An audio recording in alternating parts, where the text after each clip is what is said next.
പണം എവിടെയെങ്കിലും ഇൻവെസ്റ്റ് ചെയ്യണം എന്ന് വിചാരിക്കുമ്പോൾ നമ്മുടെ മനസ്സിലേക്ക് ആദ്യം വരുന്ന രണ്ട് ഓപ്ഷനുകളാണ് എസ്ഐപിയും ആർഡിയും, അല്ലേ? ഒന്ന് സ്റ്റോക്ക് മാർക്കറ്റിന്റെ ആ ഒരു ത്രില്ലിനൊപ്പം പോകുന്നു, മറ്റേത് ഒരു റിസ്ക്കുമില്ലാതെ സേഫായിട്ട് പോകുന്നു. അപ്പോൾ ഇതിലേതാണ് നിങ്ങൾക്ക് ചേർന്നത്? നിങ്ങളുടെ പണത്തിന് ഏറ്റവും നല്ലതേതാണ്? വാ, നമുക്ക് ഒരുമിച്ച് ഇതിനൊരു ഉത്തരം കണ്ടെത്താം. ഓക്കെ, അപ്പം നമുക്ക് കാര്യത്തിലേക്ക് കടക്കാം. ഈ SIPനെയും RDനെയും സിമ്പിളായിട്ട് മനസ്സിലാക്കാൻ ഒരു അടിപൊളി ഐഡിയ ഉണ്ട്. SIPനെ നമുക്കൊരു റോഡ് ട്രിപ്പായിട്ട് കാണാം. എങ്ങനെയുണ്ടാവും? ഭയങ്കര എക്സൈറ്റിംഗ് ആയിരിക്കും അല്ലേ? ചിലപ്പോൾ നല്ല സ്മൂത്ത് റോഡായിരിക്കും, ചിലപ്പോൾ കുണ്ടും കുഴിയും നിറഞ്ഞ വഴിയായിരിക്കും, ചിലപ്പോൾ ടെൻഷൻ അടിക്കും. പക്ഷെ RDയോ അതൊരു ട്രെയിൻ യാത്ര പോലെയാണ്. ചിലപ്പോൾ കുറച്ച് പതുക്കെയായിരിക്കും, പക്ഷെ ടെൻഷനില്ല. എപ്പോൾ എത്തുന്നു, എവിടെ എത്തുന്നു നമുക്ക് കൃത്യമായിട്ട് അറിയാം. അപ്പോൾ ഈ പറഞ്ഞ റൂട്ട് ട്രിപ്പും ട്രെയിൻ യാത്രയും എന്താണെന്ന് നമുക്ക് കുറച്ചുകൂടി ഡീറ്റെയിൽ ആയിട്ട് നോക്കിയാലോ? ആദ്യം നമുക്ക് ആവശ്യമുള്ള ആ റൂട്ട് ട്രിപ്പ്, അതായത് SIPയെ പറ്റി സംസാരിക്കാം. സിപ്പ്, അതായത് സിസ്റ്റമാറ്റിക് ഇൻവെസ്റ്റ്മെന്റ് പ്ലാൻ. സംഭവം സിമ്പിളാണ്. എല്ലാ മാസവും ഒരു നിശ്ചിത തുക, അത് ചെറുതാണെങ്കിലും നമ്മൾ മ്യൂച്വൽ ഫണ്ടുകളിൽ ഇൻവെസ്റ്റ് ചെയ്യുന്നു. അത്രയുള്ളൂ. മാർക്കറ്റ് മുകളിലേക്ക് പോകുമ്പോഴും താഴേക്ക് പോകുമ്പോഴും നമ്മൾ ഇൻവെസ്റ്റ് ചെയ്തുകൊണ്ടിരിക്കും. ഇതിന് രണ്ട് സൂപ്പർ പവറുകളുണ്ട്. ഒന്ന് കോമ്പൗണ്ടിംഗ്, അതായത് പലിശയ്ക്ക് മുകളിൽ പലിശ കിട്ടുന്നത്. രണ്ട് റുപ്പി കോസ്റ്റ് ആവറേജിംഗ്, എന്നുവെച്ചാൽ മാർക്കറ്റ് താഴെ നിൽക്കുമ്പോൾ നമുക്ക് അതേ പൈസയ്ക്ക് കൂടുതൽ യൂണിറ്റുകൾ വാങ്ങാൻ പറ്റും. ലോങ് ടേമിൽ ഇത് വലിയ ഗുണം ചെയ്യും. ഇനി നമ്മുടെ ട്രെയിൻ യാത്ര, അതായത് RDയിലേക്ക് വരാം. Recurring deposit. ഇതിലും സിമ്പിളായിട്ട് വേറൊരു ഓപ്ഷനില്ല. എല്ലാ മാസവും ഒരു നിശ്ചിത തുക ബാങ്കിലിടുന്നു. എത്ര പലിശ കിട്ടുമെന്ന് അവർ ആദ്യമേ നമ്മളോട് പറയും. അത്രയുള്ളൂ. ഇവിടെ മാർക്കറ്റിന്റെ കയറ്റിറക്കങ്ങളോ ടെൻഷനോ ഒരു ത്രില്ലോ ഒന്നുമില്ല. നിങ്ങളുടെ പൈസ 100% സേഫായിരിക്കണം, ഒരു റിസ്ക്കും വേണ്ട എന്നാണെങ്കിൽ RDയാണ് ബെസ്റ്റ് ചോയ്സ്. ഓക്കെ, അപ്പോൾ രണ്ട് യാത്രക്കാരെയും നമ്മൾ പരിചയപ്പെട്ടു. ഇനി ഇവരെ രണ്ടിനെയും നേർക്കുനേർ ഒന്ന് നിർത്തി നോക്കിയാലോ? ഒരു ഹെഡ് ടു ഹെഡ് കോമ്പറ്റീഷൻ. ആരാണ് ജയിക്കുക? വെറുതെ പറയണ്ട, നമുക്ക് കണക്കുകൾ തന്നെ നോക്കാം. ഇതൊന്ന് നോക്കിക്കേ. ഈ കണക്ക് കാണുമ്പോൾ ചിലപ്പോൾ നിങ്ങളൊന്ന് ഞെട്ടും. കഴിഞ്ഞ ഒരു വർഷത്തെ മാത്രം കണക്കെടുത്താൽ നമ്മുടെ സ്റ്റോക്ക് മാർക്കറ്റിനെ കാണിക്കുന്ന നിഫ്റ്റി 50 തന്ന റിട്ടേൺ -3%. അതായത് പൈസ ഇട്ടത് പോയിട്ട് അതിൽ നിന്നും കുറഞ്ഞു. പക്ഷെ അതേസമയം ഒരു സാധാരണ RD ഏകദേശം 7% ഉറപ്പായ ലാഭം തന്നു. കണ്ടില്ലേ? പക്ഷേ നിൽക്കൂ, ഈ ഒരൊറ്റ വർഷത്തെ കണക്ക് കണ്ട് ചാടിക്കേറി ഒരു തീരുമാനവും എടുക്കരുത്. ഇതാണ് ഏറ്റവും പ്രധാനപ്പെട്ട കാര്യം. ഒരു വർഷത്തെ പെർഫോമൻസ് മാത്രം നോക്കി നമ്മുടെ ജീവിതകാലത്തെ ഇൻവെസ്റ്റ്മെന്റ് തീരുമാനിക്കുന്നത് ഏറ്റവും വലിയ മണ്ടത്തരമായിരിക്കും.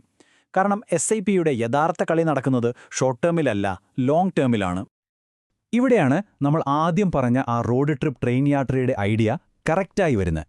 SIP എന്ന റോഡ് ട്രിപ്പിൽ നല്ല റിട്ടേൺസ് കിട്ടാനുള്ള ചാൻസ് വളരെ കൂടുതലാണ്. പക്ഷേ ഇടയ്ക്ക് നഷ്ടങ്ങൾ വരാം, റിസ്ക്കുമുണ്ട്.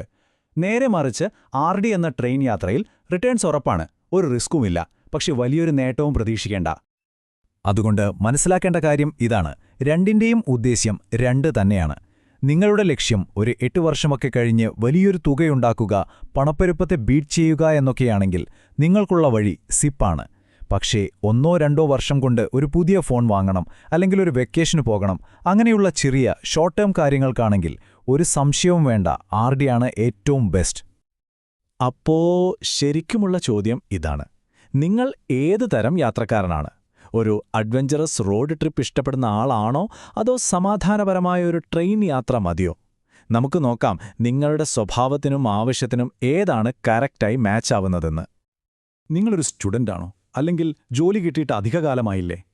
1-2 വർഷം കൊണ്ട് ഒരു ഫോൺ വാങ്ങണം, ഒരു ട്രിപ്പ് പോകണം, അല്ലെങ്കിൽ ഒരു വണ്ടിയുടെ ഡൗൺ പേയ്മെൻ്റ് അടയ്ക്കണം, ഇങ്ങനത്തെ ഷോർട്ട് ടേം ഗോളുകളാണോ നിങ്ങൾക്കുള്ളത്? സ്റ്റോക്ക് മാർക്കറ്റിലെ ആ കയറ്റിറക്കങ്ങൾ കാണുമ്പോൾ ഒരു ടെൻഷനൊക്കെ ഉണ്ടോ? എങ്കിൽ നിങ്ങൾ അധികം ആലോചിക്കേണ്ട, RDയാണ് നിങ്ങൾക്ക് പറ്റിയ ഏറ്റവും നല്ല കൂട്ട്. ഒരു സേവിങ്സ് ഹാബിറ്റ് തുടങ്ങാനും ഇത് സൂപ്പറാണ്. പക്ഷേ നിങ്ങളുടെ പ്ലാൻ ഒരു 8-10 വർഷമൊക്കെ കഴിഞ്ഞ് വലിയൊരു കാശുണ്ടാക്കണം എന്നാണെങ്കിൽ നിങ്ങൾ തിരഞ്ഞെടുക്കേണ്ടത് ഇൻസ്റ്റന്റ് നൂഡിൽസ് അല്ല, നല്ല ദം വെച്ച ബിരിയാണിയാണ്. അതാണ് SIP. ഇതിന് കുറച്ച് സമയം കൊടുക്കണം. ക്ഷമയോടെ കാത്തിരുന്നാൽ കിട്ടുന്നത് വലിയ നേട്ടമായിരിക്കും. മാർക്കറ്റ് ഇടയ്ക്കൊന്ന് താഴോട്ട് പോകുമ്പോൾ പേടിക്കാതെ ലോങ് ടേമിലേക്ക് നോക്കി കാണുന്നവർക്കാണ് SIP ശരിക്കും ഒരു നിധിയായി മാറുന്നത്. ഇതുവരെ നമ്മൾ പറഞ്ഞത് വെച്ച് RD സേഫാണ്, പക്ഷെ ഒരു ഫ്ലെക്സിബിലിറ്റിയും ഇല്ല എന്നൊരു തോന്നൽ വന്നില്ലേ? എല്ലാ മാസവും ഒരേ പൈസ ഇടണം, മാറ്റാൻ പറ്റില്ല എന്നൊക്കെ. എന്നാൽ ആ ധാരണയൊന്ന് മാറ്റിവെച്ചോളൂ. ഈ സേഫായ ഇൻവെസ്റ്റ്മെന്റ് കുറച്ചുകൂടി ഫ്ലെക്സിബിൾ ആയാലോ? എങ്ങനെയുണ്ടാകും? അതെ, ഇപ്പോൾ ചില ബാങ്കുകളും ഫിൻടെക് പ്ലാറ്റ്ഫോമുകളും സ്മാർട്ട് RD അല്ലെങ്കിൽ ടോപ്പ് അപ്പ് RD എന്നൊരു കിടിലൻ ഫീച്ചർ തരുന്നുണ്ട്. സംഭവം ഇതാണ്: നിങ്ങൾ നല്ലൊരു പലിശ നിരക്ക് കിട്ടിയപ്പോൾ ഒരു RD തുടങ്ങിയെന്ന് വെക്കുക. കുറച്ചു കഴിഞ്ഞ് നിങ്ങളുടെ കയ്യിൽ കുറച്ച് അധികം പൈസ വന്നു, ഒരു ബോണസ് കിട്ടിയെന്നിരിക്കട്ടെ. സാധാരണ നമ്മൾ പുതിയൊരു RD തുടങ്ങും, അല്ലേ? പക്ഷേ ഇതിൽ ആ പൈസ എടുത്ത് പഴയ RDയിലേക്ക് തന്നെ ഇടാം. ഏറ്റവും വലിയ ഗുണം എന്താണെന്നോ, ആ പുതിയ പണത്തിനും നിങ്ങൾക്ക് ആദ്യം കിട്ടിയ അതേ ഉയർന്ന പലിശ തന്നെ കിട്ടും. അടിപൊളിയല്ലേ? ഓക്കെ, അപ്പോൾ റോഡ് ട്രിപ്പും കണ്ടു, ട്രെയിൻ യാത്രയും കണ്ടു. രണ്ടിൻ്റെയും ഗുണങ്ങളും ദോഷങ്ങളും നമ്മൾ ചർച്ച ചെയ്തു. അപ്പോൾ ഫൈനൽ വേർഡിക്റ്റ് എന്താണ്? ആരാണിതിലെ വിജയി? SIP ആണോ RD ആണോ? നമുക്ക് നോക്കാം. അപ്പോൾ അവസാന വിധി ഇതാണ്. ഇതിലേതാണ് ബെസ്റ്റ് എന്നൊരു ചോദ്യമേ ഇല്ല. SIP വേഴ്സസ് RD എന്നല്ല, SIP ആൻഡ് RD എന്നാണ് നമ്മൾ ചിന്തിക്കേണ്ടത്. ഒരു സ്മാർട്ട് ഇൻവെസ്റ്റർ ഈ രണ്ട് ടൂളുകളും ഉപയോഗിക്കും. എങ്ങനെയെന്നല്ലേ? നിങ്ങളുടെ ചെറിയ പെട്ടെന്നുള്ള ആവശ്യങ്ങൾക്ക് ആ ട്രെയിൻ യാത്ര മതി, അതായത് RD. എന്നാൽ നിങ്ങളുടെ വലിയ ദീർഘകാല സ്വപ്നങ്ങൾക്ക് ആ റോഡ് ട്രിപ്പ് തന്നെ വേണം, അതായത് SIP. ഇത്രയുള്ളൂ സ്മാർട്ട് ഇൻവെസ്റ്റിംഗിന്റെ രഹസ്യം. ഇപ്പോൾ നിങ്ങളുടെ കയ്യിൽ 2 സൂപ്പർ ടൂളുകളുണ്ട്. ഒന്ന് നിങ്ങളുടെ പണത്തിന് സുരക്ഷ നൽകാനും മറ്റൊന്ന് അതിനെ വളർത്താനും. അപ്പോൾ ചോദ്യം ഇതാണ്: ഈ ടൂളുകൾ ഉപയോഗിച്ച് നിങ്ങളുടെ ഫിനാൻഷ്യൽ ഫ്യൂച്ചർ നിങ്ങൾ എങ്ങനെയാണ് പ്ലാൻ ചെയ്യാൻ പോകുന്നത്? ആലോചിക്കൂ, തീരുമാനം നിങ്ങളുടേതാണ്.